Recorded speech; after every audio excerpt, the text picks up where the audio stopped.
Hello, everyone, and welcome to Space. My name is Karim Michel Sabag. I'm the Managing Director of Space 42. And I'm Dana Baki. I'm the Chief Commercial Officer of the Exploration Company. So there are three things we want to cover together. First, how do we think about investment in space?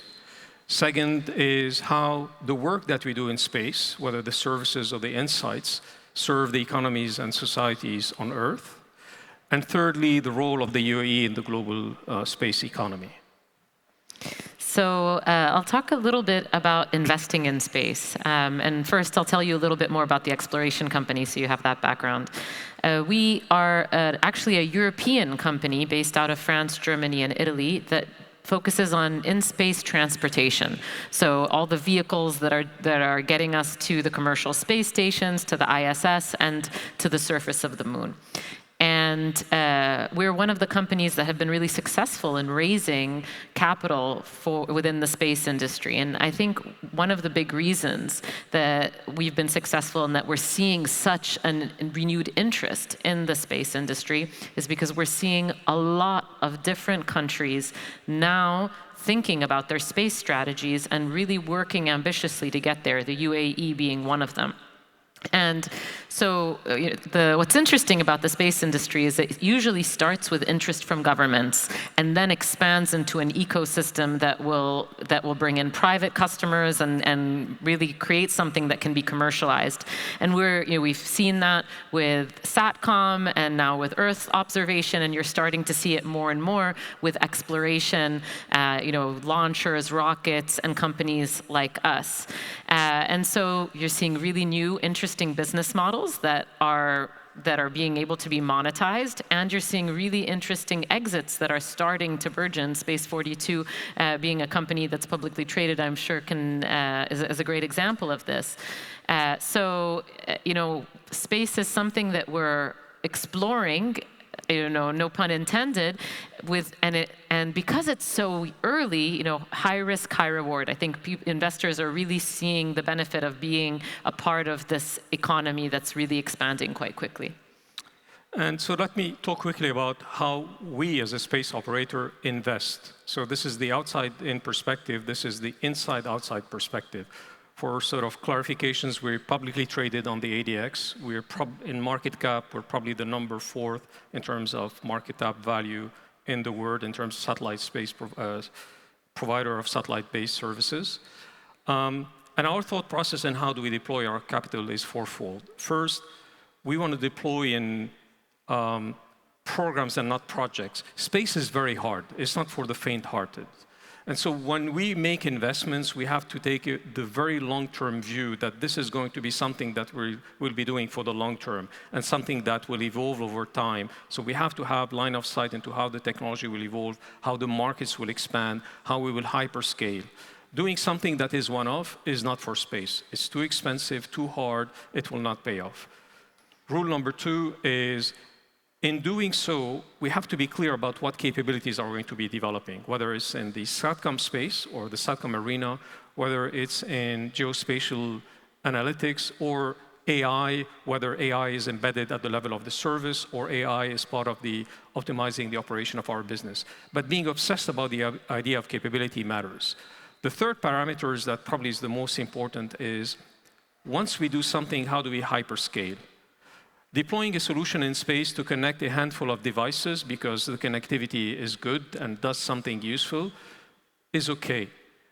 The challenge and the opportunity is not to connect to few hundred or few thousand or even few 100,000 devices. The opportunity is, how do I connect from space 1 billion of devices like the devices that we carry day in, day out? So hyperscaling has to be part of our mission. And the last thing I want to say is that in doing so, being able to deploy capital against the growth of our organic business as well against bolt-on acquisition is always front and center. So while we are fortunate to have patient investors as part of our parent companies and public investors, it's important that I think you appreciate how the management of a space company is thinking about deploying capital. Now, this is a good segue to moving to the second point I want to share with you. So when you think about the impact of space on Earth I would posit that we're in the early innings. And I will again go to the example of businesses like Thuraya or Iridium or Globalstar that have provided over decades direct communication from space to devices. So if you have a Thuraya device here and somewhere in Asia, you can make a phone call and it goes through space. Great. But the challenge is you're still dealing with a bespoke device, and the same applies to all our competitors. The next frontier for us, which is in the next 3 years, is to move to a global constellation that will connect to all the devices that each one of us carry in our pocket. And because of that, we'll be able to move from a very valuable service that is the privilege of few hundred or 2 million probably in total, to all the billions.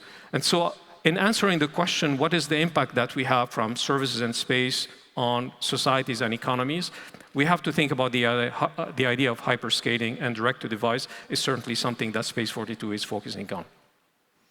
What I would add to that is that we've actually really been benefiting a lot without knowing it from the work that's been done in space over the several decades.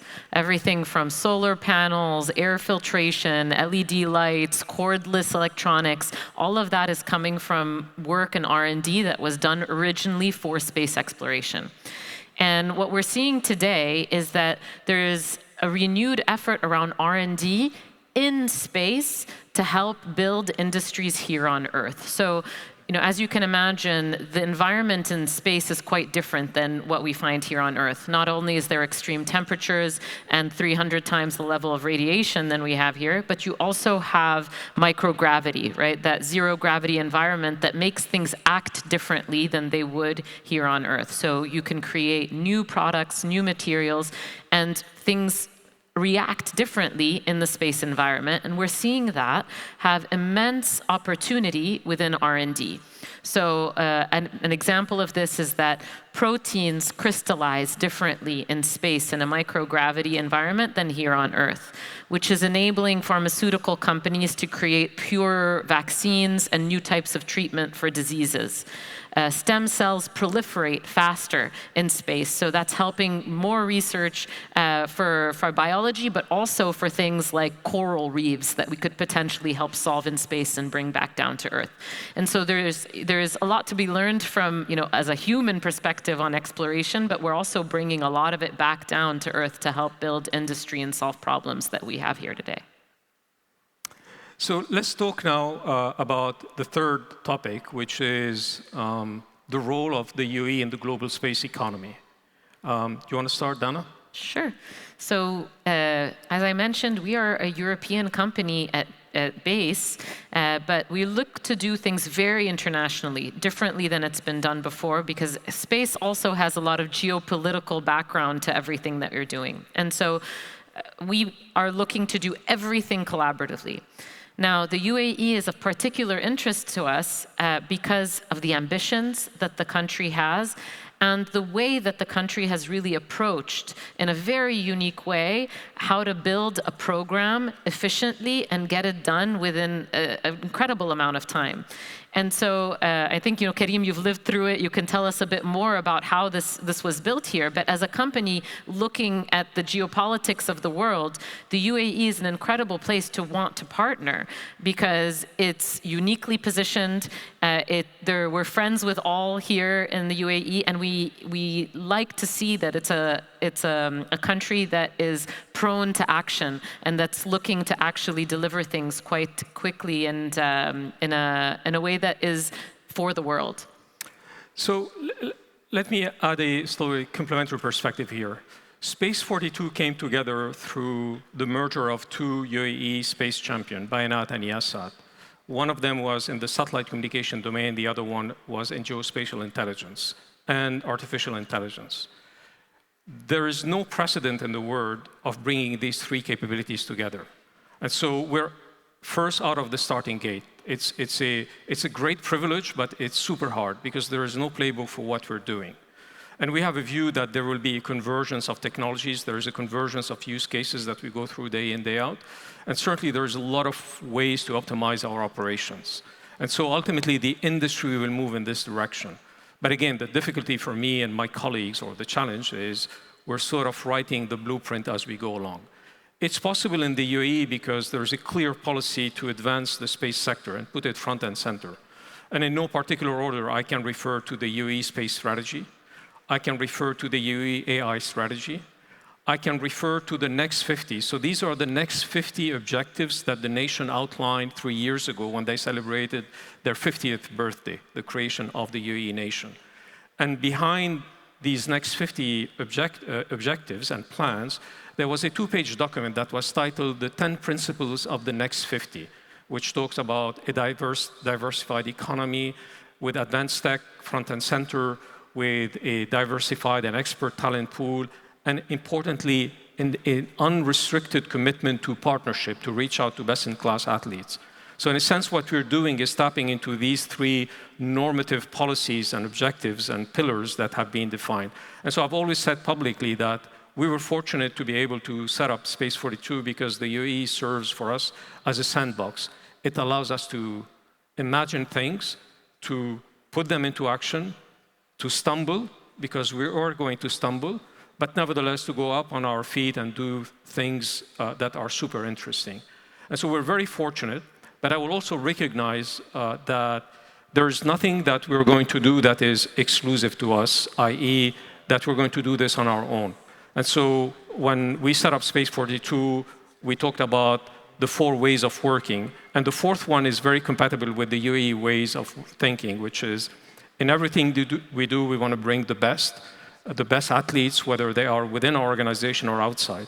So if there's an opportunity for us to team up with the exploration company, we will do so. We have no ego. We already team up with the likes of Microsoft, so in a sense, they are already investors in our parent company, G42. We team up with Airbus, so as we speak, we have a sizable team at Canaveral about to launch our Thuraya 4 spacecraft.